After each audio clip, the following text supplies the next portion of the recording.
Salut tout le monde, on se retrouve pour une nouvelle vidéo, actuellement sur Fortnite Sauver le Monde.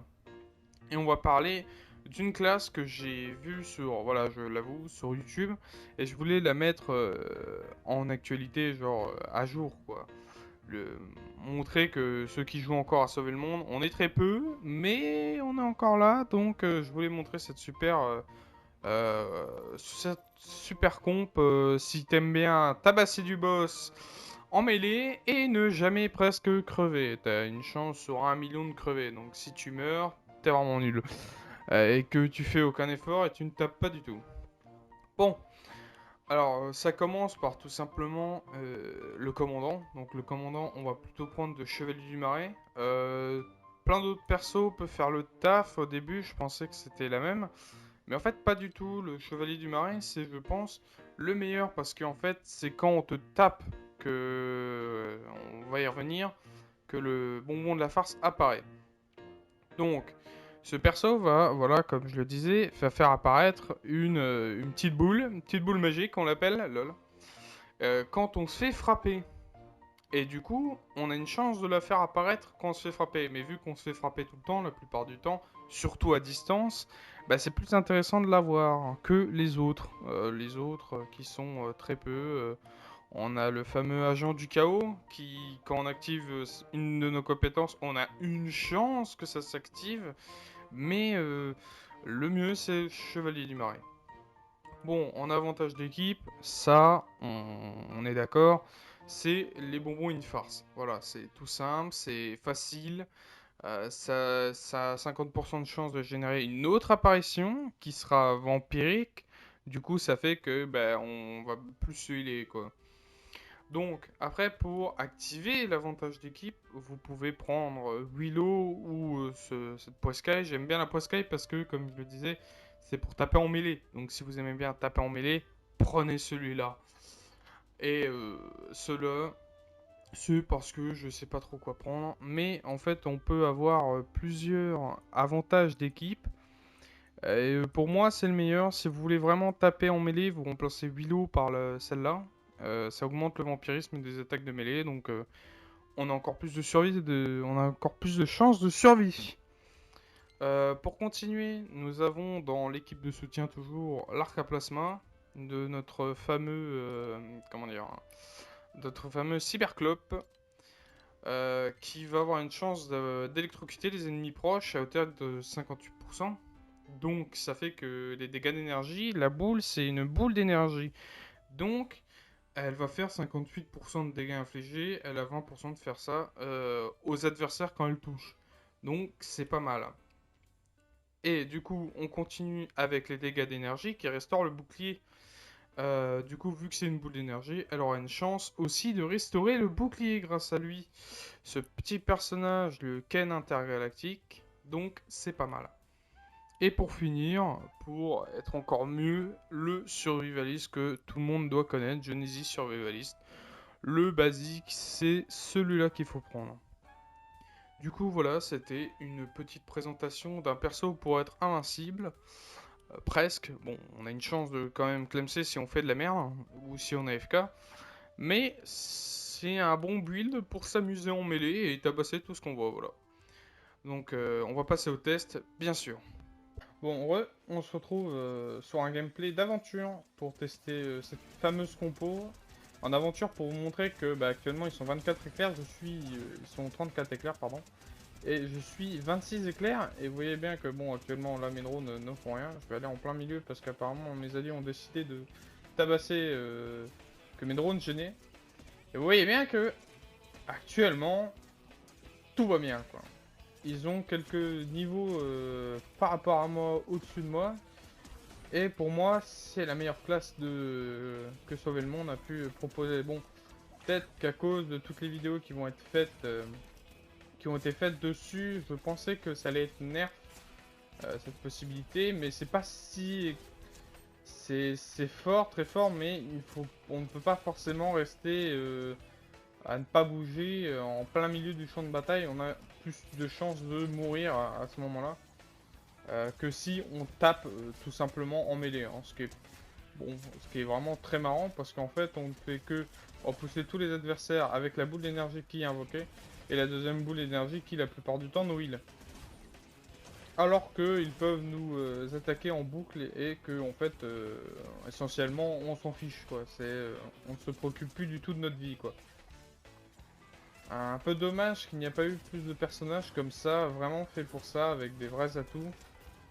C'est vrai que Sauver le Monde, je pensais qu'ils allaient ressortir plus de choses, qu'ils n'allaient pas vraiment abandonner le mode de jeu. J'avais vu sur un forum il y a des années de ça que on avait une chance de, comment dire, d'avoir de la nouveauté, mais apparemment pas vraiment. On n'a plus trop de chance là, j'ai l'impression. On a pu que toutes les choses qui arrivent en BR arrivent la plupart du temps, comme les mouvements, la glissade, la façon de s'accroupir est arrivée dans Sauver le Monde, juste après qu'elle soit arrivée dans le BR. Donc ce qui est un peu dommage parce que j'ai l'impression que Sauver le Monde va devenir un complément du BR, ce qu'il était déjà, mais avant c'était l'inverse.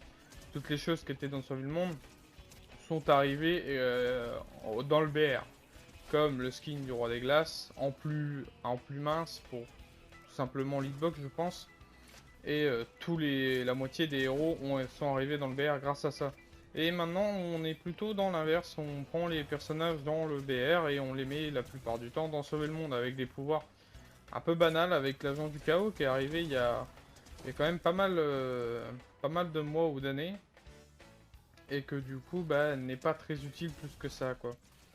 Il a un passif pas très intéressant et tous les personnages qui arrivent en ce moment sont soit rares, soit un peu rares et inutiles. Donc, ce qui est un peu, je trouve, dommage. Et je vous ai pas montré, mais en fait on peut rester tout simplement dans la zone. Hein, sans aucun problème, hein. On peut rester à prendre des dégâts et du coup vu qu'on prend des dégâts par la zone, les boules ont plus de chances d'apparaître. Donc c'est assez pas mal quoi. Avec cette compo, vous serez le maître du champ de bataille.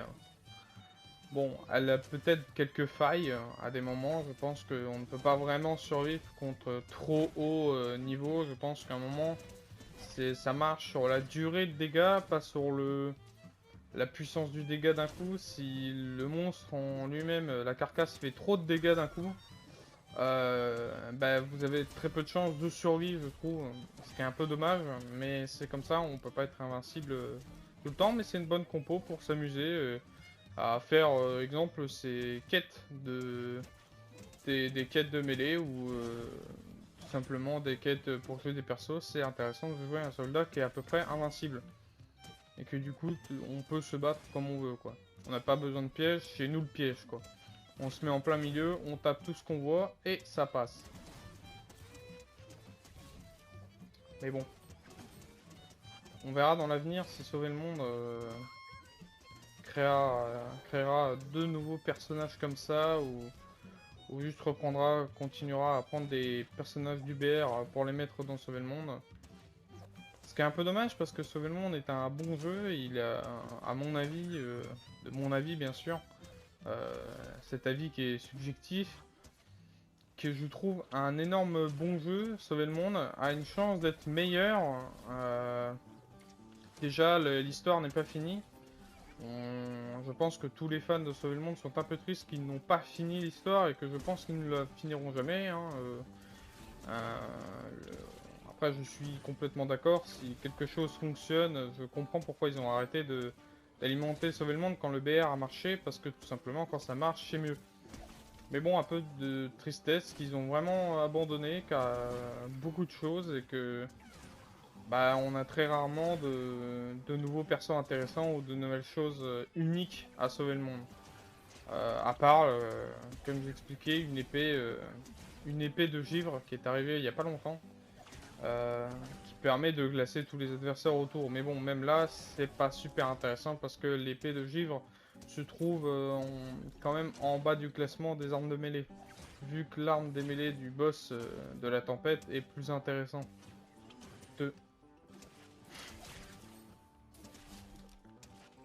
Alors, si je devais avoir un avis, mais bon, comme dirait l'autre, c'est un avis subjectif que il faut avoir sur certains fans. Je suis un peu triste de me dire que Sauver le Monde aurait pu être vraiment un très bon jeu, mais qu'à la place c'est un complément du BR. Et ça, c'est un peu triste. Et c'est pour ça que je voulais redorer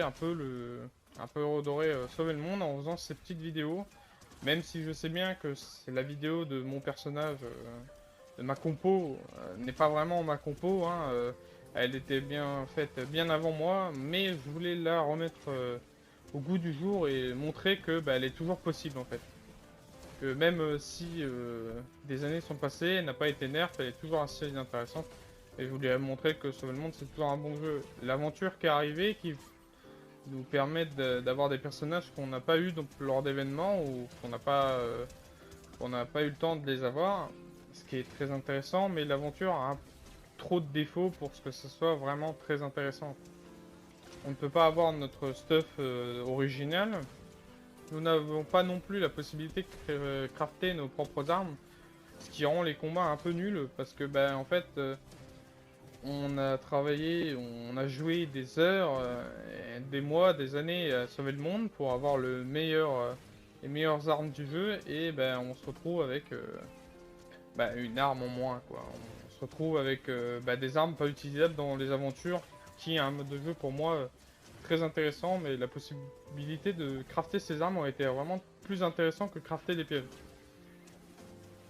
Parce que même avec une arme, en fait, on n'est pas forcément obligé de gagner.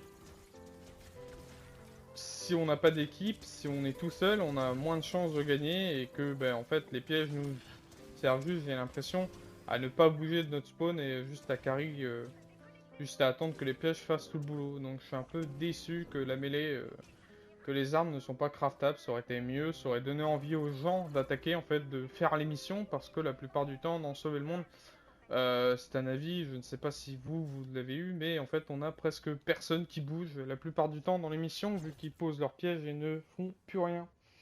Ce qui est un peu dommage.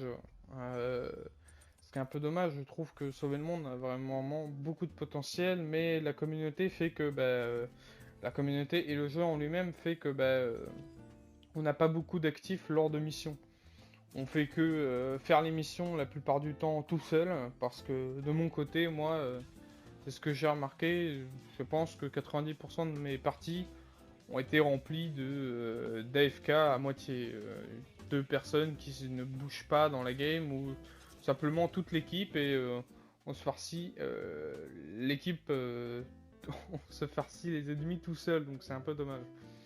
C'est vrai que j'aurais voulu avoir plus de possibilités sur Sauver le Monde, plus de possibilités au niveau des personnages uniques à Sauver le Monde, qui à l'inverse arriveraient sur le BR en tant que skin, ou tout simplement j'avais pensé à tout simplement des skins qui auraient des avantages sur Sauver le Monde. Comme ça donnerait envie aux gens qui trouvent le personnage très beau et très classe, de l'acheter, et que du coup, en fait, nous, joueurs détenteurs de Sauver le Monde, on trouverait le perso stylé, et en plus de ça, il aurait une utilité dans Sauver le Monde. C'est ce qu'ils ont au début fait avec les fameuses, comme vous le voyez, les personnages. Ce n'est pas les personnages d'événements, je me trompe, pardon. C'est les packs de démarrage. Ils avaient fait ça au début avec tous les skins. Il y avait en fait des pouvoirs déjà existants. Un peu dommage que c'était pas des pouvoirs uniques, mais après ça aurait été un peu du pay to win.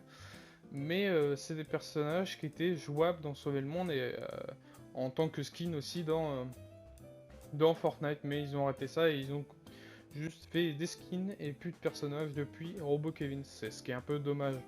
Parce que du coup, en fait, quand on achetait un pack de Sauver le Monde, on achetait aussi un personnage qui était très utile dans Sauver le Monde.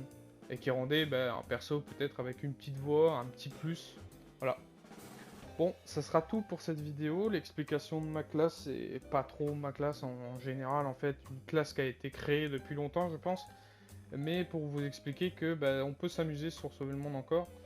Et que c'est plus simple qu'il me paraît d'avoir une classe très intéressante et pouvoir se healer la plupart du temps. C'est génial et on passe des super games. Surtout quand on est tout seul à jouer avec une équipe un peu absente. Donc voilà, c'est ce que j'ai proposé. Bon, donnez-moi votre avis sur Sauver le Monde, votre avis sur la classe qui a été proposée, si elle a des défauts, si vous faites mieux, si vous avez des choses à rajouter, voilà. Et si vous avez aimé cette vidéo, likez et abonnez-vous, ça coûte rien. Et voilà, je vous laisse sur ça. A plus.